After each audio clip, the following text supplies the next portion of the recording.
Ora l'epidemia in Italia, quasi 41.000 nuovi casi, tasso di positività poco sopra il 14%, 105 le vittime. Da oggi via il Green Pass, ad eccezione di ospedali ed RSA, niente più obbligo di mascherina al bar e ai ristoranti. Le nuove regole con Carlotta Manno.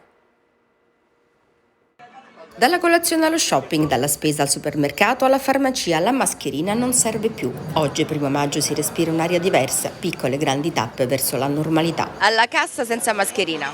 Il primo giorno non sono abituato, è un'emozione. È per quello che la tiene così Esatto, ce l'avevo, in realtà l'ho levata, poi ho detto vabbè, adesso la rimetto. Protezione ma senza mascherina. Finalmente senza mascherina, certo con la paura comunque sia, perché la cosa non è finita di certo e andrà avanti chissà per quanto.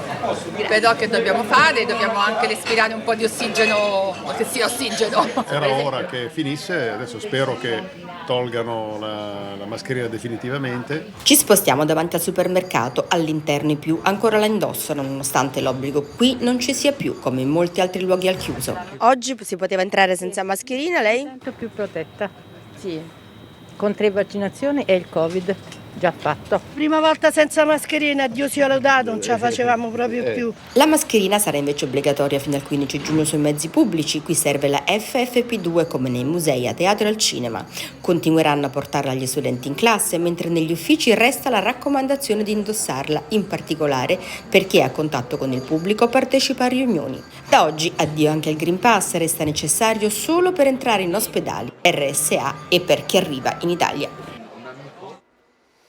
Ed in collegamento Skype abbiamo l'immunologo Sergio Abrignani. Buonasera. Buonasera.